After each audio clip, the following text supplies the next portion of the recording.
ठीक, measurement of national income. 3 methods हैं national income को मेजर करने के, first output, second income and third expenditure.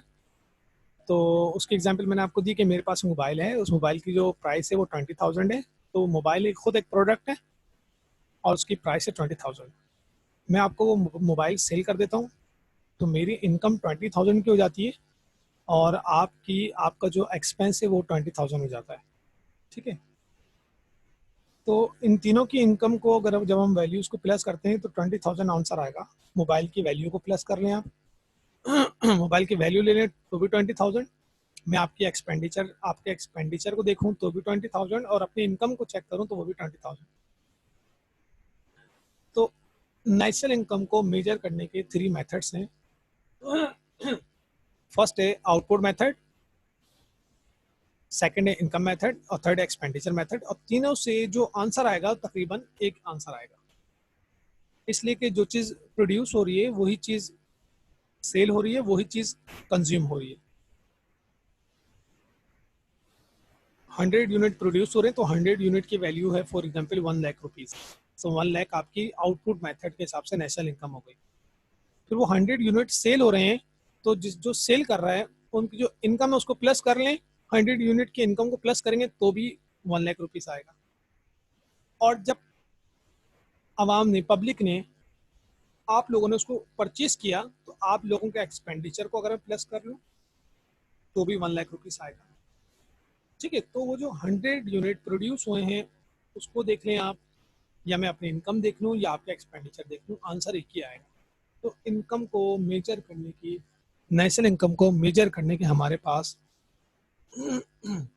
3 methods होते हैं, इनकम मेथड, एक्सपेंडिचर मेथड और output method. Net output method, value added method, product method, industry of origin method को हम क्या बोलते हैं? This method measure national income as the sum of net final output produced or net value added by all the firms in a year। एक साल में जितनी भी इंडस्ट्रीज अपनी मैन्युफैक्चरिंग कर रही हैं या गुड्स एंड सर्विसेज प्रोवाइड कर रही हैं, इकोनॉमी के अंदर प्रोड्यूस कर रही हैं, उसको बोलते हैं हम आउटपुट मेथड। जैसे एग्रीकल्चर कुछ यूनिट प्रोड्यूस कर रही है, ठीक है, इस तरह इंडस्ट्री भी कुछ यूनिट प्रोड्यूस कर रही है, मिनरल्स से भी आ रहे हैं, मैन्युफैक्चरिंग से भी आ रहे हैं और सर्विसेज भी। सर्विसेज में इंश्योरेंस कंपनी आ गई, बैंकिंग सेक्टर आ गया, कम्युनिकेशन सर्विसेज आ गई। ठीक है, तो ये जो जितने भी हमारे पास सेक्टर्स हैं, एग्रीकल्चर है, इंडस्ट्री है, मिनरल्स हैं, मैन्युफैक्चरिंग है और सर्विसेज हैं, अगर इनको हम, इनकी जो यूनिट्स हैं, इनकी जो प्रोडक्शन है उसको हम ऐड कर लें तो ये बन जाएगी आपकी आउटपुट मेथड। आउटपुट मेथड को जब आप कैलकुलेट कर रहे हैं तो कुछ आपने प्रिकॉशंस के सामने रखनी है। फर्स्ट है double counting must be avoided. Double counting नहीं होनी चाहिए। डबल काउंटिंग जो कि हमने नेशनल इनकम को जब स्टार्ट किया था चैप्टर, उस वक्त क्लियर कर दिया था, the national income is the final value. Final value of goods and services means हम फाइनल वैल्यू लेंगे, इंटरमीडिएट रॉ या फिर रॉ मटेरियल नहीं लेंगे। यानी हम कपड़ा लेंगे, कॉटन नहीं लेंगे, हम फर्नीचर लेंगे, वुड नहीं लेंगे, हम प्लास्टिक की चेयर लेंगे, उसका रॉ मटेरियल जो है वो नहीं लेंगे। तो कोई भी गुड्स एंड सर्विसेज है उसको हम क्या करेंगे, उसकी जस्ट फिनिश गुड्स हम लेंगे। ठीक है, तो double counting must be avoided means आप फिनिश गुड्स लेंगे या फाइनल वैल्यू लेंगे उसकी और गुड्स एंड सर्विसेज नहीं लेंगे, इसको बोलते हैं डबल काउंटिंग, नहीं होनी चाहिए। Second, price must be adjusted, यानी प्राइस आप कौन से लेंगे? करंट प्राइस लेंगे। एग्रीकल्चर एक यूनिट प्रोड्यूस कर रही है, लास्ट ईयर उसकी प्राइस थी 100 और अब इस ईयर की अगर हम बात करें वो है 120, तो हम 120 लेंगे। सही बात है, आप जब 2020 की नेशनल इनकम को आप मेजर कर रहे हैं वही प्रोडक्ट मेथड से, तो आप प्राइस कौन सी लेंगे? करंट जो प्राइस चल होगी प्रोडक्ट मेथड की वो लेंगे। Unfair earning must not be included. Drugs या स्मगलिंग की जो अमाउंट होगी वो इसमें नहीं लेंगे, इसलिए कि ड्रग्स और स्मगलिंग वो फैक्टर्स ऑफ प्रोडक्शन की बेस पर नहीं बनती। हम जो नेशनल इनकम को कैलकुलेट कर रहे हैं ना, वो नेशनल इनकम वो इनकम है जो फैक्टर्स ऑफ प्रोडक्शन के थ्रू कैलकुलेट हो रही है। For example land, labour, capital, organisation, इनका पार्ट है उसके अंदर कुछ। स्मगलिंग जो बाहर से आ रही है वो भी बॉर्डर के नीचे से, तारों के नीचे से आ रही है, तारों के ऊपर से आ रही है, कहाँ से भी आ रही है, वो ड्रग्स आ रही है, तो वो कोई लीगल वे से नहीं आ रही है, तो हम क्या करेंगे, उसको ऐड नहीं करेंगे।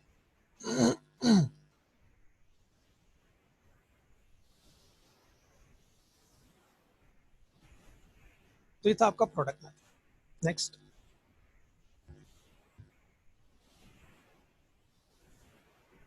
Income method. Income method, factor payment, factor cost approach कह रहे हैं आप।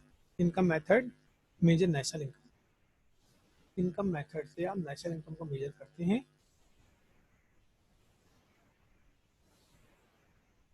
at the point of factor payment made to primary factors for the use of their services in the product in the production process. In other words, national income is measured by taking some total of all the income arising to primary factors of production. Thus, national income is the sum of rent, wage, interest, and profit.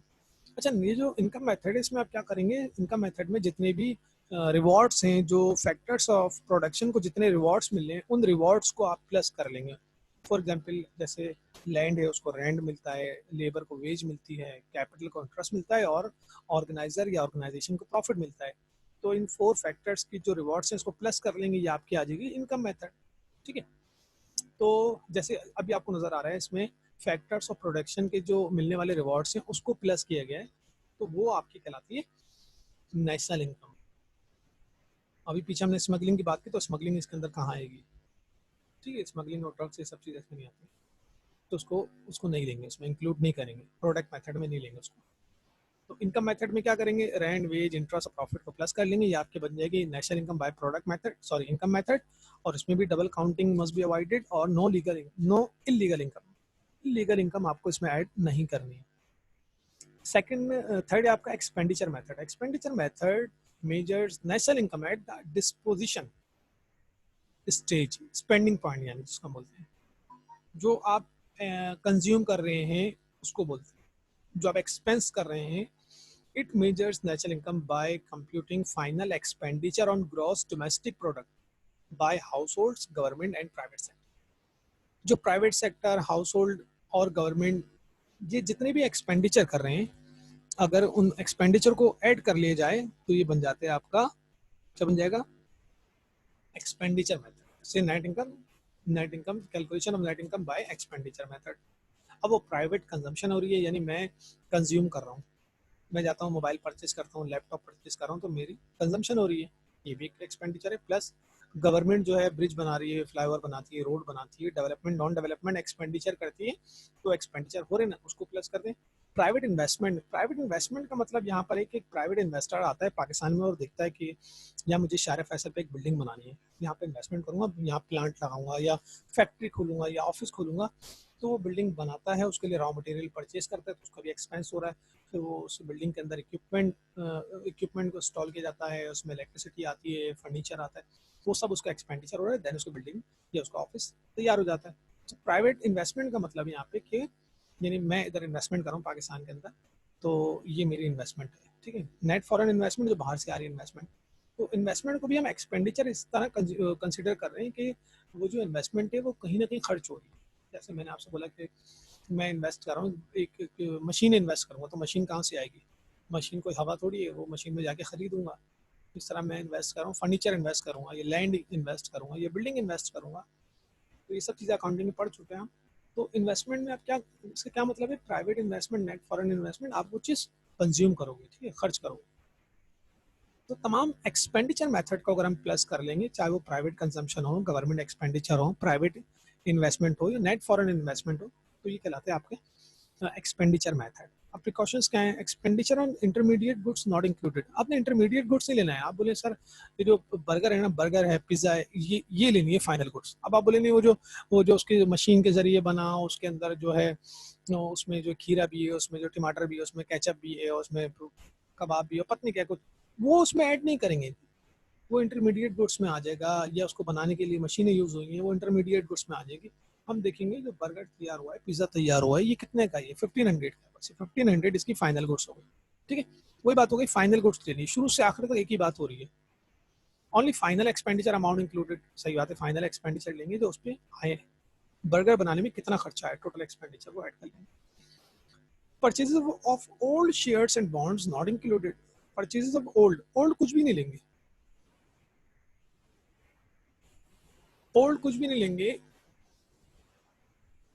हम क्या करेंगे, सिर्फ जो new shares and bond उसको हम purchase कर लेंगे, उसको हम लेंगे, इसके अलावा नहीं लेंगे, ठीक है।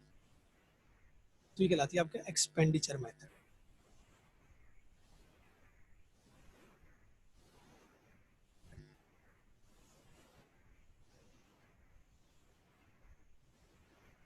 ठीक है, आगे चलते हैं। ये हो गया एक्सपेंडिचर मेथड।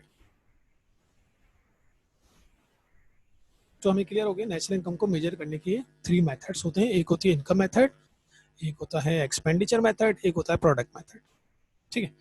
नेक्स्ट है difference between real and nominal GDP. Real और नॉमिनल जीडीपी में क्या डिफरेंस होता है? Real GDP, nominal GDP. Nominal GDP measure a country's production of final goods and services at current market price. बस ये main difference पहले clear करें, फिर आगे इसको इसके एग्जांपल दिए उसके जरिए और क्लियर हो जाएगा कि नॉमिनल जो जीडीपी आप कैलकुलेट करते हैं वो करंट मार्केट प्राइस की बेस पर इंक्लूड आप कैलकुलेट करते हैं, जिसके अंदर आपका इन्फ्लेशन भी शो हो रहा होता है। और वो जरूरी नहीं है कि प्रोडक्शन इंक्रीज होने की वजह से आपका जो है जीडीपी बढ़ी है। वो जीडीपी इंक्रीज होने की रीजन हो सकती है इन्फ्लेशन। प्राइस इंक्रीज हो गई, जीडीपी इंक्रीज होगी, ठीक है। अभी आगे क्लियर हो जाएगा ये। इसका formula quantity multiply current year price. तो ये क्लियर कर लें, नॉमिनल जीडीपी जो है, जब आप नॉमिनल जीडीपी को कैलकुलेट करने जा रहे हो, इसका मतलब है आप कैलकुलेट कर रहे हो on the basis of current market price and it include due to increase in price और प्रोडक्शन और बोथ। मीन नॉमिनल जीडीपी में increase to increase in price and production both, और इसके अंदर इन्फ्लेशन भी शो होता है, ठीक है। तो ये इन्फ्लेशन की वजह से भी नॉमिनल जीडीपी इंक्रीज हो जाती है और हम समझते हैं कि मुल्क जो है ना वो तरक्की कर रहा है। नहीं, तो हम जब भी हम बोलते हैं, जब हम जीडीपी की या डेवलपमेंट की ग्रोथ की बात करते हो, खास तौर पे डेवलपमेंट की बात करते हैं, तो डेवलपमेंट के अंदर हमें देखना चाहिए रियल जीडीपी, नॉमिनल जीडीपी नहीं। नॉमिनल जीडीपी में तो इन्फ्लेशन भी होता है, ठीक है। अभी अभी नेक्स्ट स्लाइड में इंशाल्लाह क्लियर होगा। और रियल जीडीपी क्या है? रियल जीडीपी है measure a country's production of final goods and services at the same price based year. Prices in all years, base year prices on all years. यानी आप क्या करेंगे जब आप रियल जीडीपी को कैलकुलेट करने जा रहे हैं, तो आप क्या करेंगे, आप बेस ईयर की प्राइसेस से मल्टीप्लाई करेंगे। यानी फार्मूला क्या है इसका? Quantity multiply by base year price. ऊपर वाला क्या था? करंट ईयर से मल्टीप्लाई करेंगे तो आपकी आएगी नॉमिनल, बेस ईयर से करेंगे तो आएगी रियल जीडीपी। अच्छा, रियल जीडीपी सिर्फ और सिर्फ प्रोडक्शन इंक्रीज होने की बेस पर जो है वो रियल जीडीपी इंक्रीज होती है। मुल्क में अगर डेवलपमेंट हो रही है तो इसका मतलब है रियल जीडीपी की बेस पर आप अंदाजा लगाएंगे। नॉमिनल जीडीपी की बेस पर कैसे अंदाजा लगाएंगे भाई? नॉमिनल जीडीपी लास्ट ईयर जो है ना, आपका जीडीपी जो था वो था फॉर एग्जांपल 100 था, अब हो गया 120। तो 120 में जो 20 इंक्रीज हुआ ना, ये तो इन्फ्लेशन की बेस पर हुआ है। तो ये तो मुल्क के अंदर डेवलपमेंट नहीं हुई है। डेवलपमेंट बस जब होगी जब एक यूनिट बढ़ा, जब एक यूनिट इंक्रीज हुआ, इंडस्ट्री ने मजीद काम किया, मजीद प्रोडक्शन की, उसकी बेस पर आपकी जो जीडीपी बढ़ गई, तो हम बोलेंगे हाँ भाई रियल जीडीपी, मुल्क डेवलपमेंट हो रही है थोड़ी सी। तो जब हम बात करते हैं किसी मुल्क की डेवलपमेंट की बात करते हैं, तो हम क्या लेते हैं? हम रियल जीडीपी को कंसीडर करते हैं, ना कि नॉमिनल जीडीपी को, ठीक है। अब देखें, अब क्लियर होगा आपको ये। जब मैं आगे एक स्लाइड आगे बढ़ते हैं, देखें इधर, ये इधर क्लियर होगा आपको। देखें, ये ईयर लिखा हुआ है 2016, 17, 18। ये यूनिट्स हैं 200, 200, 300। ये रेट है 10, 12, 20। ये पहले नॉमिनल को देखते हैं। नॉमिनल का फार्मूला था क्वांटिटी मल्टीप्लाई करंट रेट, ठीक है। Quantity 200 multiply current rate, current है 10, 200 मल्टीप्लाई 10, 2000, 200 मल्टीप्लाई 12, 2400, 300 मल्टीप्लाई 26,000, ठीक है। तो ये जो आई है हमारे पास नॉमिनल जीडीपी आई है। नॉमिनल जीडीपी में आप ये देखें कि यूनिट में चेंजिंग नहीं हुई है। 2016 और 17 में यूनिट सेम है, मगर उसकी जीडीपी चेंज हो गई। जीडीपी 2000 से 2400 हो गई। अब हमें सिर्फ को ये बताया कि भाई मुल्क के अंदर बड़ी डेवलपमेंट हो रही है और मुल्क जो है ना तरक्की कर रहा है। भाई किस बेस पर? बोलेंगे on the basis of GDP. Which GDP? Nominal GDP.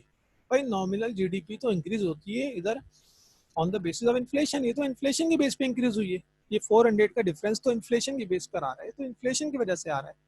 Production तो इंक्रीज नहीं हुई है, तो उसको तो हम जीडीपी, यानी इसको हम डेवलपमेंट कंसिडर नहीं करेंगे फिर, ठीक है। तो अच्छा, ये तो नॉमिनल जीडीपी है। नॉमिनल जीडीपी इंक्रीज हो जाता है किस बेसिस पे? इन्फ्लेशन की बेस पर। इधर जो है प्राइस 2 रुपीज से इंक्रीज हुई है प्राइसेस, तो ये 200 को जब 12 से मल्टीप्लाई किया तो 2400 आया, यानी जो 2000 और 2400 में जो 400 का डिफरेंस है किस बेस पर आया है, इन्फ्लेशन की बेस पे, इसलिए कि प्राइसेस 10 से 12 हो गई थी, इस बेस पर आपकी जीडीपी इंक्रीज हो गई, समझ रहे हैं। मगर जब हम रियल जीडीपी की बात करते हैं तो रियल जीडीपी आप देखें ये क्या है, इसका formula quantity multiply base year, यानी सबको आपने 10 से मल्टीप्लाई करना है। हमने 10 बेस ईयर जो है ना, ये 2016 इज बेस्ड ईयर, ठीक है। 200 को 10 से मल्टीप्लाई किया, ये आया 2000। 200 को 12 से मल्टीप्लाई किया, ये आया 2000, सॉरी 200 को 10 से किया तो आया 2000, फिर 300 को भी 10 से किया तो आया 3000, यानी हमने इन यूनिट्स को किससे मल्टीप्लाई किया है, जस्ट 10 रुपीज से, इसलिए कि बेस है हमारा। हमने 200, 200, 300 इन तीनों को हमने 10 से मल्टीप्लाई किया तो आंसर आया 2000, 2000, 3000। यानी इधर जो रियल जीडीपी है, देखें जब आप देखते हैं कि आपकी जो यूनिट अगर चेंज नहीं हुए तो आपकी जीडीपी में कोई भी चेंजिंग नहीं आई है, रियल जीडीपी कांस्टेंट है, बिल्कुल कांस्टेंट है। इसका मतलब है कि मुल्क में जीडीपी इंक्रीज नहीं होगी। अच्छा, इधर क्या हो रहा है, इधर जीडीपी बढ़ी है, तो ये तो इन्फ्लेशन की बेस पर हो रहा है। अच्छा देखते हैं नेक्स्ट, 2018 में आपकी जीडीपी इंक्रीज हो गई, 3000 हो गई, 1000 से इंक्रीज हो गई, तो 100% ये इन्फ्लेशन की बेस पे नहीं हुई है। इसका मतलब है आपने मैन्युफैक्चरिंग की है, आपने प्रोडक्शन की है, on the basis of production आपकी जीडीपी इंक्रीज हो गई। ये जो आपकी 1000 जीडीपी इंक्रीज हुई है किस बेस पर हुई है, आपके यूनिट इंक्रीज हुए हैं, ना के रेट, यूनिट इंक्रीज, इसलिए कि हमने 300 को मल्टीप्लाई किससे किया, 10 से किया, तो 3000 आ गए यहाँ पे, ठीक है। तो आपने इन तमाम 3 यूनिट्स को 200, 200, 300 इसको मल्टीप्लाई किया 10 से, तो ये हमारे पास रियल जीडीपी। तो रियल जीडीपी आपकी किसी भी मुल्क की जो है इकोनॉमिक डेवलपमेंट को शो करती है, रियल इकोनॉमिक डेवलपमेंट को शो करती है, नॉमिनल नहीं करती, इसलिए कि नॉमिनल में तो इन्फ्लेशन इंक्लूड होता है, रियल में नहीं होता है इन्फ्लेशन, ठीक है। जीडीपी डिफ्लेटर की बात करते हैं।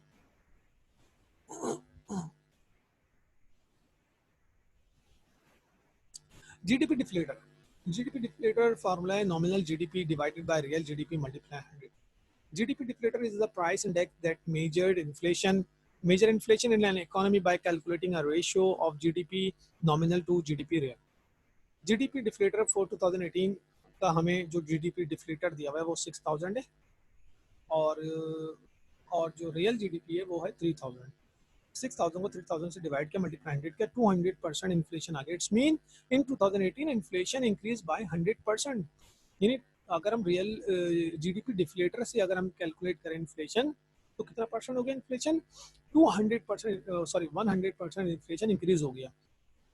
अच्छा, तो हमें पहले तो क्लियर करने ये जीडीपी डिफ्लेटर होता क्या है, ठीक है। तो थोड़ा सा एक पॉइंट क्लियर कर लें, जीडीपी डिफ्लेटर इन्फ्लेशन को कैलकुलेट करता है। अच्छा, और इन्फ्लेशन को और कौन सा इंडेक्स कैलकुलेट करता है, एक होता है सीपीआई, कंज्यूमर प्राइस इंडेक्स, वो भी इन्फ्लेशन को कैलकुलेट करता है, ये आगे क्लियर होगा अभी आपको। सीपीआई और जीडीपी डिफ्लेटर ये दोनों इन्फ्लेशन को कैलकुलेट करते हैं, इन्फ्लेशन को मेजर करते हैं, बट डिफरेंस ये होता है कि आपका जो जीडीपी डिफ्लेटर है measure the price of all goods and services, इसमें तमाम गुड्स एंड सर्विसेज आ जाती हैं, मगर वो मुल्क के अंदर डोमेस्टिकली यानी मुल्क के अंदर जो बनती हैं, पाकिस्तान के बॉर्डर में जितनी गुड्स एंड सर्विसेज प्रोड्यूस हो रही हैं, ठीक है, उनको वो 2020 की और 2019 की प्राइसेस को अब आप कंपेयर करेंगे तो जितना भी परसेंटेज आएगी, जो भी रेट आएगा वो कहलाएगा इन्फ्लेशन रेट, मगर वो कौन से, जीडीपी डिफ्लेटर।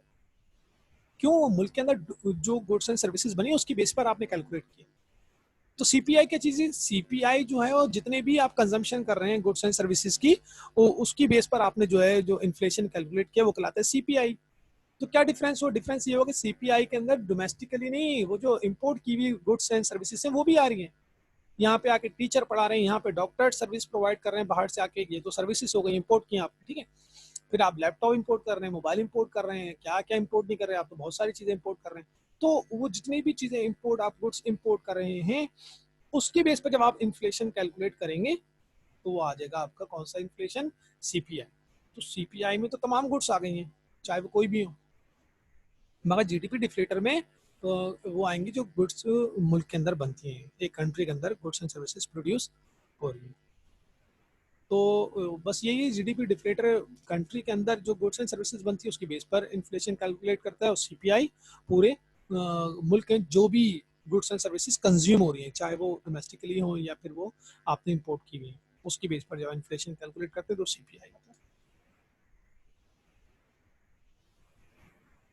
फैक्टर डिटर्मिनेंट्स या फैक्टर्स या determinants of the size of national income, वो फैक्टर्स या डिटर्मिनेंट्स कौन से हैं जो नेशनल इनकम का साइज को डिटरमाइन करते हैं, वॉल्यूम को डिटरमाइन करते हैं कि किस मुल्क की नेशनल इनकम ज्यादा होती है, अगर किसी मुल्क की नेशनल इनकम ज्यादा है तो किस बेस पर है।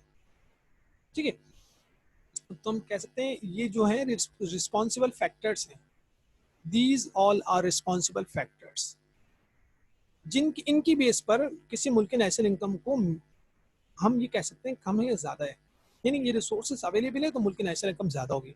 फॉर एग्जांपल हम देखते हैं किसी मुल्क के पास नेचुरल रिसोर्सेज हैं, उसके पास फर्टाइल लैंड है, रिवर है, ओशन है, मिनरल्स हैं, तो जिसके पास नेचुरल रिसोर्सेज ज़्यादा हैं तो सही बात है उसकी नेशनल इनकम ज़्यादा होगी।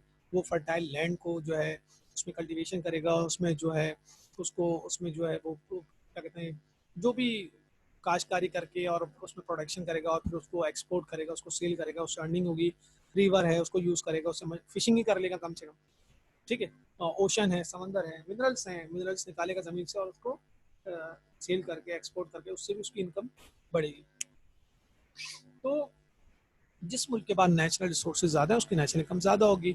जिस मुल्क के पास टेक्निकल एडवांसमेंट ज़्यादा है, यानी एडवांसमेंट उसके पास है, एडवांस टेक्नोलॉजी है उसके पास, तो हम बोलेंगे उसकी नेशनल इनकम ज़्यादा होगी। जिसके पास फॉरेन इन्वेस्टमेंट आ रही है मुल्क के अंदर, फॉरेन इन्वेस्टमेंट आती है यहाँ पर और उसके फैक्ट्री लगती है, इंडस्ट्री लगती है, यहाँ पर लोगों को रोज़गार मिलता है, यहाँ पे वो गवर्नमेंट को टैक्स पे करती है, तो फॉरेन इन्वेस्टमेंट मुल्क में आएगी तो मुल्क की नेशनल इनकम ज़्यादा होगी। पॉलिटिकल स्टेबिलिटी तो बहुत इंपॉर्टेंट है, पॉलिटिकल स्टेबिलिटी होगी तो मुल्क की नेशनल इनकम ज़्यादा होगी। अगर मुल्क में ही स्टेबिलिटी नहीं है तो एक आम आदमी भी अपने जो पैसा है मुल्क में लगाने को तैयार नहीं है, तो फॉरेन इन्वेस्टमेंट तो दूर की बात है। पॉलिटिकल स्टेबिलिटी जो है वो तो बिल्कुल मस्ट है। टर्म ऑफ ट्रेड में आता है एक्सपोर्ट इंपोर्ट। अगर आपकी एक्सपोर्ट ज़्यादा है इंपोर्ट के मुकाबले में तो हम बोलते हैं टीओटी यानी टर्म ऑफ ट्रेड फेवरेबल है, और अगर आपकी जो इंपोर्ट ज़्यादा है एक्सपोर्ट के मुकाबले में तो हम बोलते हैं आपकी टर्म ऑफ ट्रेड अनफेवरेबल है। तो अगर किसी मुल्क की एक्सपोर्ट ज़्यादा है, ठीक है, इसका मतलब है उसके पास रिसीविंग ज़्यादा हो रही है, पेमेंट कम हो रही है, तो जब रिसीविंग ज़्यादा हो रही है तो सही बात है उसकी नेशनल इनकम भी ज़्यादा होगी। तो ये जो फैक्टर्स अभी हमने डिस्कस किए ये वो रिस्पॉन्सिबल फैक्टर्स थे जिनकी बेस पर किसी मुल्क की नेशनल इनकम को मेजर किया जाता है कि कितनी होगी, कम होगी, ज़्यादा होगी। तो जिसके पास नेचुरल सोर्सेज ज़्यादा होंगे, टेक्निकल एडवांसमेंट होगी, फॉरेन इन्वेस्टमेंट आएगी मुल्क में, पॉलिटिकल स्टेबिलिटी होगी और टर्म ऑफ ट्रेड फेवरेबल होगा तो उस मुल्क की नेशनल इनकम भी ज़्यादा होगी। ठीक है। अच्छा, दूसरा difficulties in measuring national income. National income को मेजर करने में कौन कौन सी डिफिकल्टीज हमें फेस करनी पड़ती हैं? उसमें फर्स्ट है money is not a suitable and reliable measure of national income. Money की अगर हम बात करें वो सुटेबल या रिलायबल मेजर नहीं है नेशनल इनकम को मेजर करने का। क्यों नहीं है? इसलिए कि वो चेंज होता रहता है, उसमें फ्लेक्सिबिलिटी है, उसमें जो है चेंजिंग बहुत ज़्यादा आती है। फॉर एग्जाम्पल हम बात करें, मैं आपसे बोलूँ कि भाई हमने जो है 100 यूनिट सेल किए और डॉलर जो है वो 100 रुपीज़ का है, तो आप क्या करेंगे? 100 को 100 से मल्टीप्लाई कर देंगे, तो कितनी हो गई आपकी? 100,000, 10,000 आपकी नेशनल इनकम आ गई। अब डॉलर के रेट हो गए 150 रुपीज़, तो 15,000 नेशनल इनकम आपकी इंक्रीज हो गई। तो नेशनल इनकम किस बेस पर हुई है? ये तो डॉलर का रेट है, वो तो ऊपर नीचे हो जा रहा है, फ्लेक्सिबिलिटी उसके अंदर बहुत ज़्यादा है, बहुत ज़्यादा चेंजिंग बहुत ज़्यादा है। तो इसकी बेस पे जब आप नेशनल इनकम को कैलकुलेट करते हैं तो वो तो बढ़ जाएगी, या पता चलेगा मुल्क की नेशनल इनकम बहुत ज़्यादा हो गई है तो मुल्क जो है तरक्की कर रहा है, मगर हकीकत में ऐसा नहीं है। क्या मेन फैक्टर क्या है? वो डॉलर रेट जो इंक्रीज हो गया है। हमारे पास तकरीबन 7 से 8 मिनट है, ये फिर एंड हो जाएगा चैप्टर हमारा। ठीक है, और ये टाइम भी इसका कंप्लीट हो रहा है। अच्छा भाई, फिर non available of an exact data. फिर नेशनल इनकम के अंदर एक मसला ये है कि इसको कैलकुलेट करने में हमारे पास जो एग्जैक्ट एग्जैक्ट डेटा है वो अवेलेबल नहीं होता है इसका, नेशनल इनकम का, इसलिए कि बहुत सारे लोग अपनी इनकम को छुपाते हैं, नहीं शो करते इनकम को। ठीक है, अगर हम देखते हैं अपने इलाके में हमारी बहुत सारी शॉप्स हैं और उसमें कितने लोग जो हैं वो बिजनेस कर रहे हैं, तो सही बात है वो तो नेशनल इनकम अपनी शो नहीं करते हैं। देन डबल काउंटिंग प्रॉब्लम हम डिस्कस कर चुके हैं, एक मसला ये भी है, डबल काउंटिंग का इशू भी आ जाता है। नेशनल इनकम इंक्रीज हो गई किस बेस पर? भाई वो डबल काउंटिंग हो गई थी। फिर नॉन मॉनिटरी ट्रांजेक्शन, बहुत सी ट्रांजेक्शन ऐसी नॉन मॉनिटरी होती हैं, हम उसको ट्रांजेक्शन को या तो प्लस कर लेते हैं या प्लस या कंसीडर ही नहीं करते। जैसे घर में खवातीन काम कर रही हैं तो उसके उनकी पेमेंट हो गई, और बहुत सारी ऐसी पेमेंट जो कि ट्रांजैक्शन की सूरत में नॉन मॉनेटरी होती हैं, वो ट्रांजैक्शंस होती हैं, तो उसको भी अगर हम कुछ ऐसी ट्रांजैक्शन को ऐड कर लेंगे तो वो भी इंक्रीज हो जाएगी। तो हमें देखना पड़ता है, फॉर एग्जाम्पल एक घर में लेडीज़ काम कर रही है, तो अगर हम देखें किसी को अगर हम रखते हैं यहाँ पर कोई सफाई करेगा, यहाँ की झाड़ू पोछा देगा, तो उसको आप कितने पेमेंट करोगे? आप बोलेंगे भाई हम तो उसको महीने की भाई 10,000 देंगे। तो ये 10,000 अगर आप नहीं दे रहे, इसका मतलब है आपका कंजम्पशन, आपकी आपकी इनकम बढ़ गई है, रियल इनकम बढ़ गई आपकी, वरना आपका 10,000 का एक्सपेंस हो जाता। ठीक है। तो ये सब चीज़ें हैं, जब आप नेशनल इनकम को मेजर कर रहे होते हैं तो ये तमाम डिफिकल्टीज जो है वो आपको फेस करनी पड़ती हैं। तो यहाँ पे हमारी जो है ये स्लाइड एंड हुई है। Thank you. अब क्वेश्चन आंसर स्टार्ट करते हैं।